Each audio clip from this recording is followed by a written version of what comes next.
In chapter 13, Lewis raises the big question: how can the blessed be happy if they know that the damned are in hell?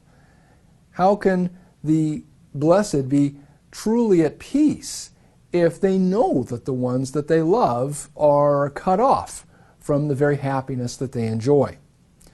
MacDonald raises the problem to Lewis about pity. Pity and compassion are important in human life. We wouldn't be human if we didn't have them. But yet, pity can be used as a form of blackmail. Plainly, that's what the husband has been using pity for a great deal of their marriage. That he takes advantage of her feelings for him and manipulates her to do things that would make him feel better. There are all sorts of ways in which pity and compassion are not good feelings in themselves. Rather, they have to be ruled by reason and by the good of others. Sadly, it's often the case that we have to feel compassion and pity for those that we should, and we have to rouse ourselves in virtue of our better judgment. There are people that we just don't feel sorry for, that we really should feel sorry for. But likewise, we may have to suppress these emotions for those for whom we are tempted to pity, but really shouldn't. This is brought out in several instances in Dante's Inferno, because Virgil will help Dante not to pity the damned. He wants Dante to see that the damned suffer justly for the choices that they have made.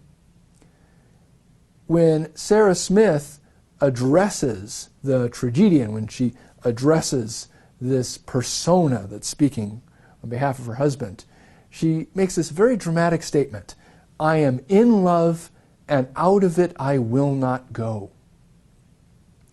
This is similar language to what Beatrice in the Divine Comedy says to Virgil. She early on visits Virgil in hell. She's telling him to expect Dante and that he's going to be Dante's guide. And when he asks her, "Is it bothering you that you're down here in hell, that you're down here among the damned?" her response is, "I am made by God, thanks be to Him, such that your misery touches me not." This is the similar thing that Sarah Smith is expressing, that to be full of the love and the goodness of God allows you to be at peace with the choices that people have made. If they refuse the goodness of God, if they refuse love, that is something that blessed soul cannot feel pity for, because that soul rejoices in the very order of things, the very way that God's will has so arranged things. It's not as if those souls have not had the opportunity or the freedom to choose God, but they have chosen against it.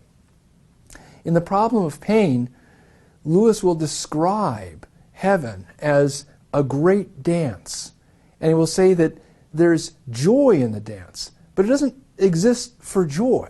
In fact, it doesn't exist for good or for love. It is love himself and good himself, and therefore it is happy. It doesn't exist for us, but rather we for it. So the happiness of heaven is something that is completely perfective of the soul that receives it, and therefore that soul cannot be made unhappy by the choices of others against that love and against that good. Lewis, in the spatial representations that he gives to heaven and hell, seems to put heaven and hell as almost between two infinities, the infinitely great and the infinitely small. Notice that as people go deeper into heaven, as they go further on, they're escaping a smallness that is hell. The hell, in fact, is so small that you can't get into it unless there's some kind of supernatural expansion that happens. If you're familiar with The Last Battle, the final book in the Chronicles of Narnia, the souls that are moving further in to heaven are told to come further up, to come further in. Mr. Tumnus and Lucy, two characters from The Lion, the Witch, and the Wardrobe, who are now reunited in The Last Battle, Mr. Tumnus will explain to Lucy that the further that you go in to this remade Narnia and remade world, the bigger everything gets.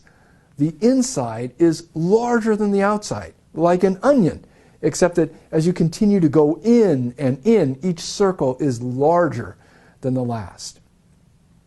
If you look at the diagrams out of Dante's Divine Comedy, as you get further into hell, it gets narrower and narrower. But if you look at the diagram for paradise and for heaven, it broadens out. It starts out narrower and gets wider and wider. The question that Lewis tackles at the end of this chapter about universalism.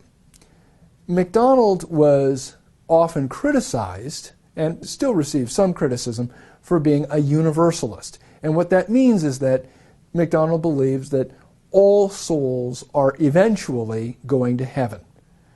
Now, Lewis, in his anthology, defended MacDonald on the grounds that MacDonald hoped that all would be saved because he hoped that all would repent.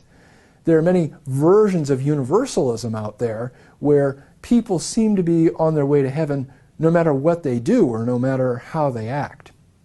In the context of the Great Divorce, what Lewis does with MacDonald's position is perhaps a little tweaking and a little adjustment, but he has MacDonald criticize both predestination, the Calvinist outlook, and universalism, what can be the liberal Protestant outlook.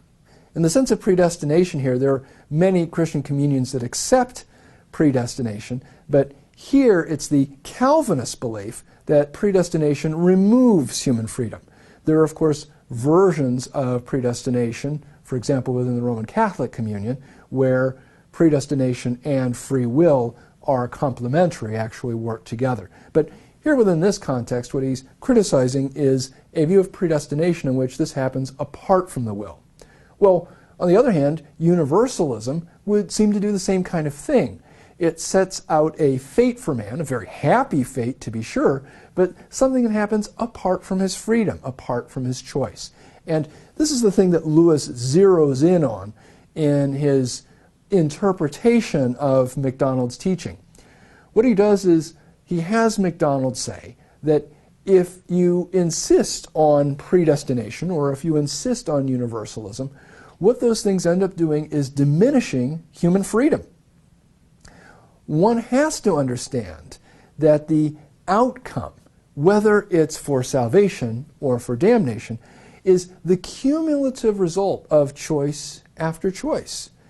It's only remembering that our salvation happens through time that allows us any kind of clarity that we have about where people ultimately end up. So every attempt to see the shape of eternity except through the lens of time destroys your knowledge of freedom. That is, we have to recognize that whatever we want to say about the ultimate salvation or the ultimate good that's out there, this is a good that has to be achievable by human beings in some way in cooperation with their will. And that if we talk about salvation or damnation, apart from the freedom of the will, apart from the human soul cooperating with the gifts that God gives it, we will have a distorted picture of how the afterlife stands in relation to the human race. Well, in the final chapter of The Great Divorce, we'll see what happens with Lewis. We'll see whether or not he really gets to go to heaven.